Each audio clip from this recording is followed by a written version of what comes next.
Hey, so we're in Isaiah chapter 9, and this is prophecy about the coming Messiah.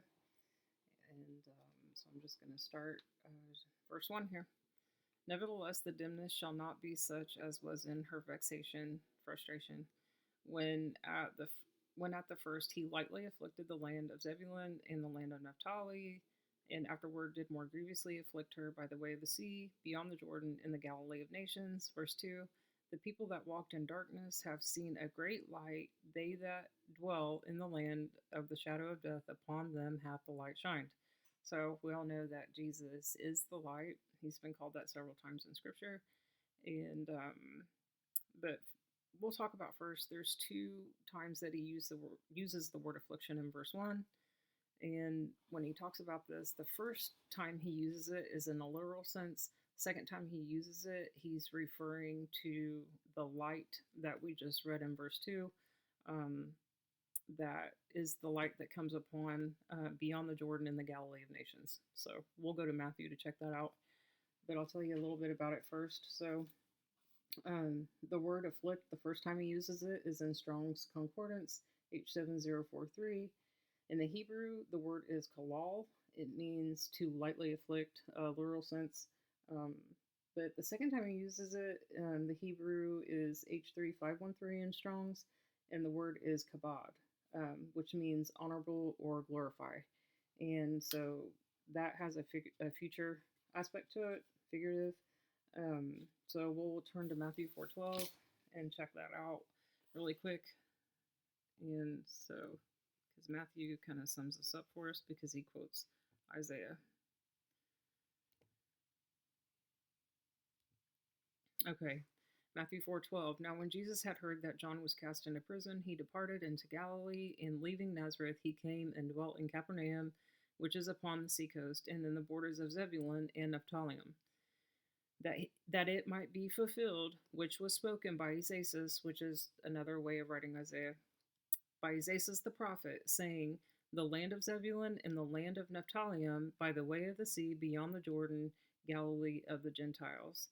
16. The people which sat in darkness saw great light, and to them which sat in the region and shadow of death, light is sprung up. So he quotes Isaiah there, and they're talking about Jesus being the light, heading into those regions, because the regions here in Isaiah are the same regions that they're talking about in Matthew, and they are the northern regions of the northern kingdom. So they sit in the north, and that is Zebulun and Naphtali. So I'm going to go back to Isaiah here. All right. So we just read verse 2. The people that walked in darkness have seen a great light. They that dwell in the land of the shadow of death, upon them hath the light shined, and is Jesus. All right. So verse 3. Thou hast multiplied the nation and not increased the joy before thee, according to the joy in harvest, and as men rejoice when they divide the spoil. For thou hast broken the yoke of his burden, and the staff of his shoulder, the rod of his oppressor, as in the day of Midian. As in the day of Midian refers to like the day of Moses, when he was in Midian, and Midian can also be said as like taskmaster, like slave driver. So it says, for thou hast broken the yoke of his burden, the staff of his shoulder, the rod of the oppressor, as in Exodus chapter 5. Okay, it's where we get the whole taskmaster thing at, and Jesus breaks the yoke of burden from that, and also, from the Israelites in Exodus. So, verse 5. For every battle of the warrior is with confused noise and garments rolled in blood, but this shall be with burning and fuel fire. That totally reminds me of the book of Revelation, and we'll talk about that in Isaiah 63 when we get there, about Jesus's garments being stained with blood. And I do remember reading about that, and it talks about the blood will be up to the horses' bridles deep.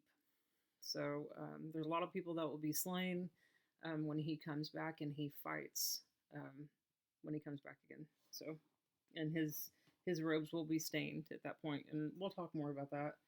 Um, but if you want to check it out beforehand, it's Revelation 16:14 through 20, or Zechariah 14:13. But when we get in chapter 63 of Isaiah, we'll be going over that too. So, verse 6 and 7.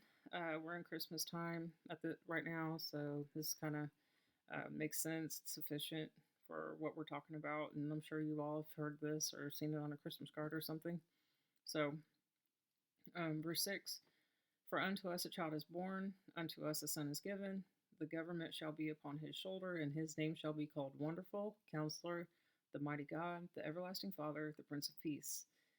Of the increase of his government and peace there shall be no end upon the throne of David and upon his kingdom, to order it and to establish it with judgment and with justice from henceforth, even forever. The zeal or jealousy of the Lord of hosts will perform this.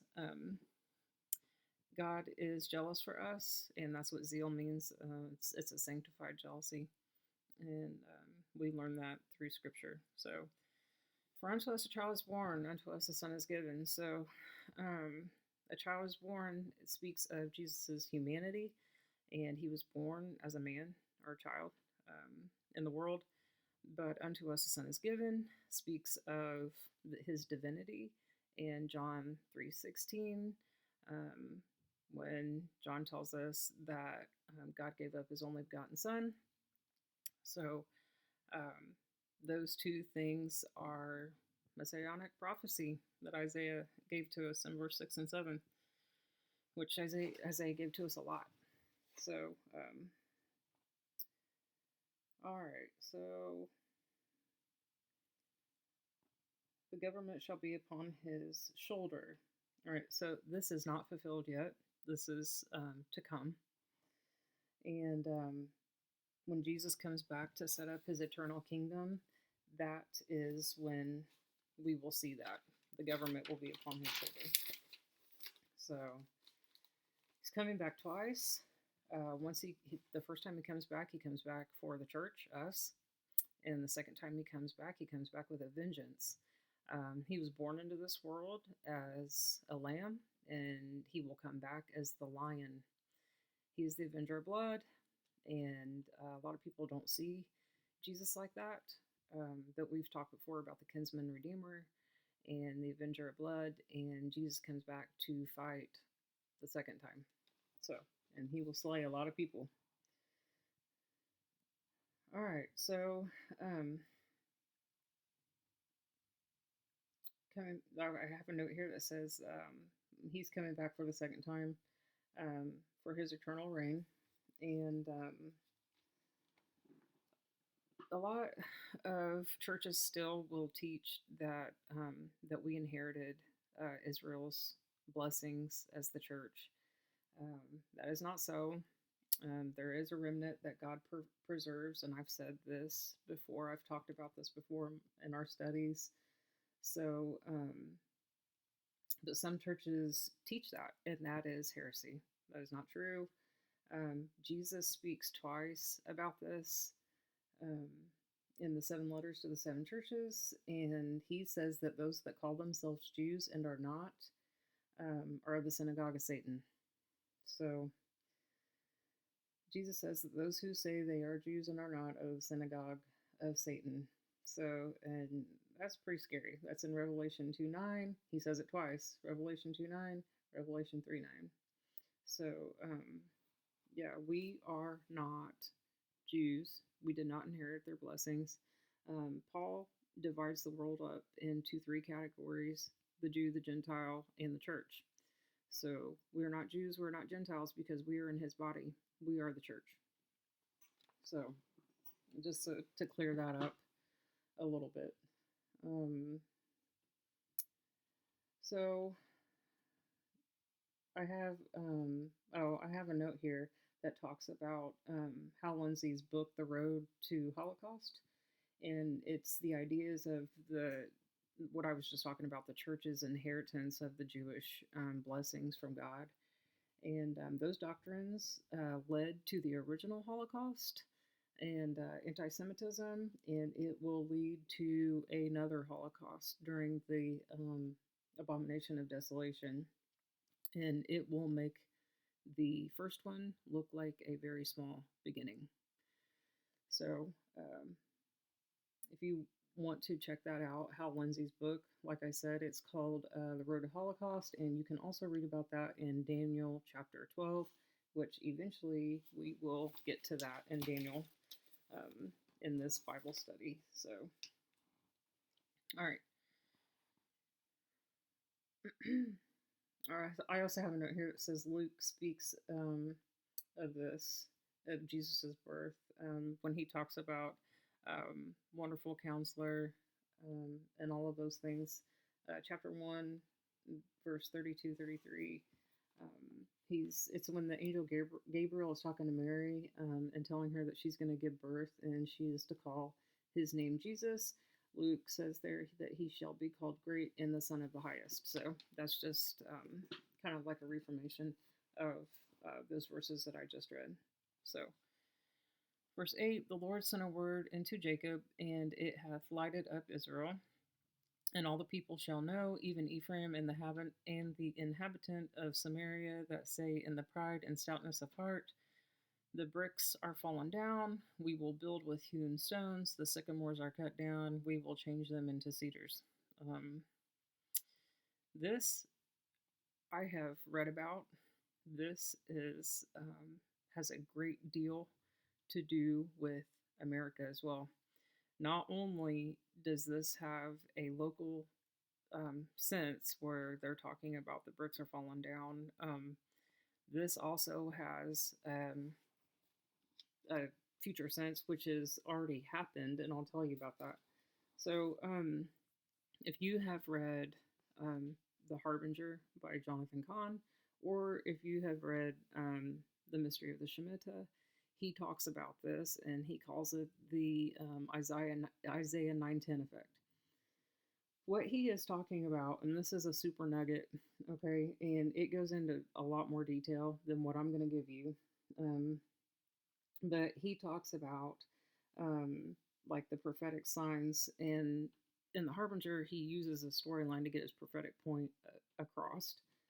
So in a nutshell, what he's saying is, and I had to go back to the book and kind of look it up to refresh, but he talks about the falling of the Twin Towers in 9/11, basically. And in that, God was removing his hedge from his protection of America. And like I said, it's in great detail. I'm just going to give you a nutshell.